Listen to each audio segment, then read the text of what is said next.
ખમા બજાલા હેલ્પર છું બને જ નહીં સાહેબ. અમાર માલ 12:45 અહીં ઉતરો છે, 36 બાચકા ઉતરો છે અને અત્યારે આ પડ્યો.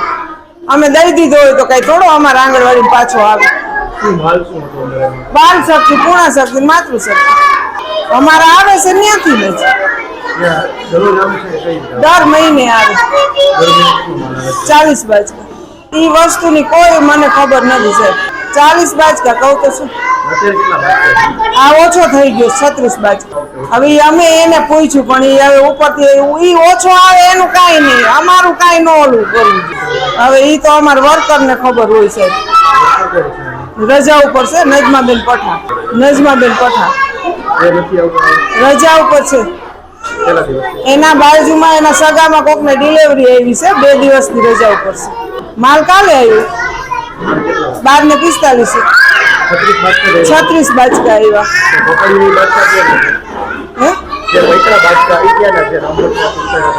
એ વસ્તુની ખબર જ નથી ભાઈ. એ તો તમને હું કહું છું કે અમે ઉતારીને ગયા હતા ને આ પડ્યો તમારી નજર સામે.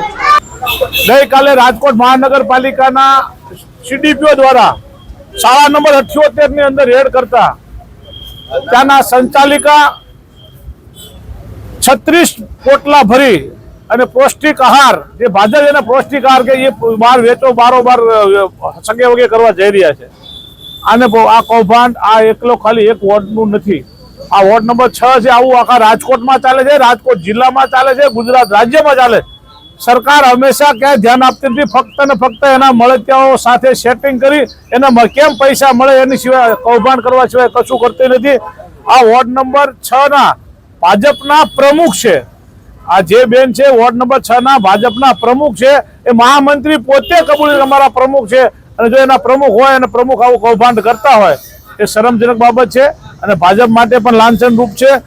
ઓલરેડી સરકાર હલકી ગુણવત્તા વાળું તો આપે છે જમવાનું, કારણ કે નાના અને પછાત ને ગરીબ માણસોના વિસ્તારમાં તમારે બહેનો હોય, આ બહેનોને અને એના બાળકોને જે પૌષ્ટિક આહાર મળવો જોઈએ, પૌષ્ટિક આહાર પૂરતો મળતો નથી, પૂરતી ગુણવત્તા વાળો મળતો નથી. વારંવાર ગુણવત્તાની ચેક કરતા પણ નથી મળ્યું. એટલા માટે અમે એ કહીએ છીએ કોંગ્રેસના રાજકોટના નગરસેવક તરીકે હું રાજકોટના કમિશનરને અને કલેક્ટરને બંનેને પત્ર લખવાનો છું. એટલે રાજકોટ જિલ્લાની જે સુધારો કરવો જિલ્લા માટે કલેક્ટરને પત્ર લખવાનો છું અને રાજકોટ મહાનગરપાલિકાના કમિશનર આની ઊંડી તપાસ થાય.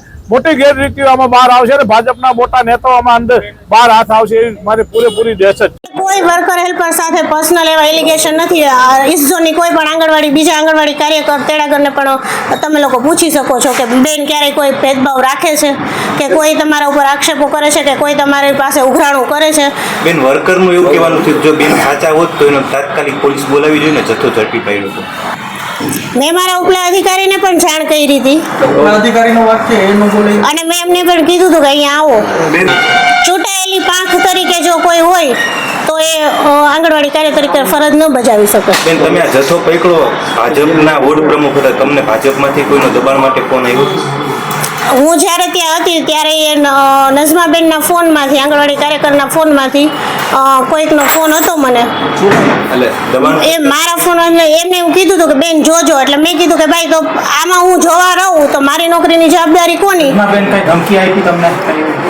હા, એ અત્યારે તો કઈ ધમકી નથી આપી પણ ત્યારે મને ફોન ઉપર વાત કરાવી હતી.